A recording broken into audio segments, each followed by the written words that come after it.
আয়োজিত বিভিন্ন কর্মসূচিতে অংশগ্রহণ করে ধানের শীষের পক্ষে গণমানুষ একটি অভূতপূর্ব গণজোয়ার সৃষ্টি করেছেন। আপনারা নিশ্চয়ই লক্ষ্য করেছেন যে বিপুল জনসমাগমের কারণে জনাব তারেক রহমানের অনেকগুলো কর্মসূচি বিলম্বিত হয়েছিল। তবুও সর্বস্তরের মানুষ স্বতঃস্ফূর্ত সরব এবং উৎসবমুখর উপস্থিতির মাধ্যমে তার প্রতি জনগণের যে অগাধ আস্থা এবং ভালোবাসা সেটিরই প্রতিফলন আমরা দেখেছিলাম। প্রিয় সাংবাদিক ভাই ও বোনেরা, আপনারা অবগত রয়েছেন যে আসন্ন ত্রয়োদশ জাতীয় সংসদ নির্বাচনে 292টি আসনে বিএনপির প্রার্থীরা ধানের শীষ প্রতীক নিয়ে নির্বাচন করছেন। ধানের শীষ প্রতীক নিয়ে আসন্ন নির্বাচনে অংশগ্রহণকারী প্রার্থীদের মধ্যে 85 জনেরই ইতিপূর্বে সংসদ সদস্য হিসেবে জনগণের জন্য কাজ করার প্রত্যক্ষ অভিজ্ঞতা রয়েছে। তারা জনগণের সেবা করেছেন, জনগণের পাশে থেকেছেন।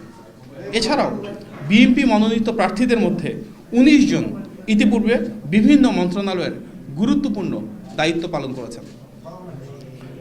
প্রার্থীদের রাষ্ট্র পরিচালনার এই অতীত অভিজ্ঞতা এবং জনসম্পৃক্ততা গণমানুষের দল বিএনপিকে একটি ভিন্ন উচ্চতায় নিয়ে গিয়েছে। শিক্ষাগত যোগ্যতার দিক থেকেও বিএনপি প্রার্থীদের সক্রিয়তা রয়েছে এবং 237 জন ন্যূনতম স্নাতক সম্পন্ন করেছেন। বিএনপি আসন্ন নির্বাচনে সর্বোচ্চ সংখ্যক 10 জন নারী প্রার্থীকে মনোনয়ন দিয়েছে, যা নারীর ক্ষমতায়নে আমাদের দলীয় প্রতিশ্রুতির বহিঃপ্রকাশ।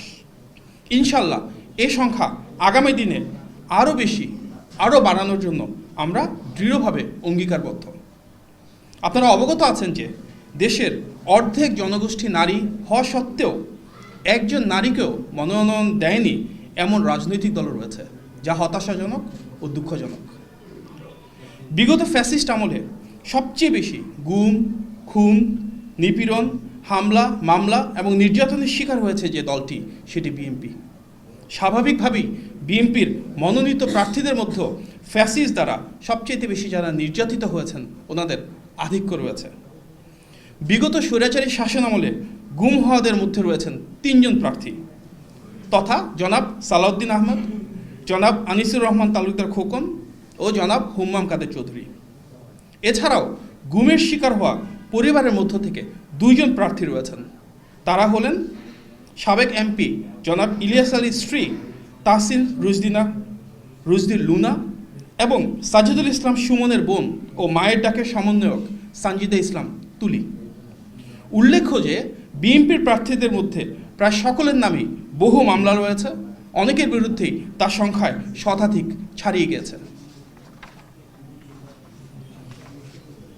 প্রিয় সাংবাদিক ভাই ও বোনেরা, আমরা লক্ষ্য করছি যে একটি নির্দিষ্ট রাজনৈতিক দলের প্রার্থীরা এবং তাদের বিভিন্ন পর্যায়ের নেতাকর্মী ও সমর্থকেরা ধর্মীয় অনুভূতির অপব্যবহার করে নির্বাচনী প্রচারণা চালাচ্ছেন। সামাজিক যোগাযোগ মাধ্যমে প্রকাশিত এ ধরনের কিছু পোস্ট এবং ভিডিও আমাদের সবার নজরে এসেছে, যেখানে বলা হচ্ছে তাদের প্রতীককে জয়লাভ করানো মানে নিজের ঈমানকে জয়লাভ করানো এবং জান ও মাল দিয়ে সেই প্রতীককে জয়লাভ করানো ঈমানের দায়িত্ব। বলা হচ্ছে যে দুঃখজনকভাবে বলতে হয়, কবরে গিয়ে বলা যাবে দিন কায়েমের জন্য সেই নির্দিষ্ট প্রতীকে ভোট দেওয়া হয়েছে। ধর্মের অপব্যাখ্যা দিয়ে ভোট চাওয়ার এই অপপ্রয়াস অনাকাঙ্ক্ষিত। এটি দৃশ্যমান যে ধর্মীয় বিশ্বাস ও আবেগকে ব্যবহার করে দেশের ভোটারদের প্রভাবিত করার যে চেষ্টা, সেটি নির্বাচনের স্বচ্ছতা, নিরপেক্ষতা, অবাধ ও সুষ্ঠু পরিবেশকে মারাত্মকভাবে ক্ষুণ্ণ করছে। আপনারা জানেন এ ধরনের কর্মকাণ্ড গণপ্রতিনিধিত্ব আদেশ 1972-এর 77(1) ঘ অনুচ্ছেদের সুস্পষ্ট লঙ্ঘন এবং আইন অনুযায়ী অসৎ প্রভাব বিস্তার হিসেবে শাস্তিযোগ্য অপরাধ হিসেবে পরিগণিত হয়। তাই আমরা দ্রুত কার্যকর ব্যবস্থা গ্রহণের দাবি জানাচ্ছি। আপনারা জানেন নির্দিষ্ট রাজনৈতিক দলটির কর্মী সমর্থকেরা বাড়ি বাড়ি গিয়ে মহিলা ভোটারদের এনআইডি কার্ডের কপি, মোবাইল নাম্বার এবং বিকাশ নাম্বার সংগ্রহ করছেন। এই বিষয়ে আমরা নির্বাচন কমিশনকে অবহিত করেছিলাম এবং বিষয়টি আমলে নেওয়ায় আমরা নির্বাচন কমিশনের প্রতি কৃতজ্ঞতা জ্ঞাপন করছি।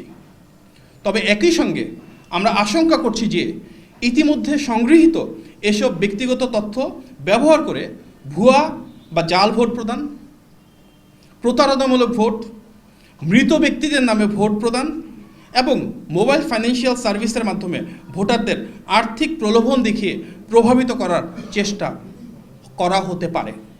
আপনারা জানেন এই ধরনের কর্মকাণ্ড ভোটার তালিকা আইন 2009-এর ধারা 14, দণ্ডবিধি 1860-এর ধারা 417 ও 420 এবং ডিজিটাল নিরাপত্তা আইন 2018-এর ধারা 2 অনুযায়ী দণ্ডনীয় অপরাধ।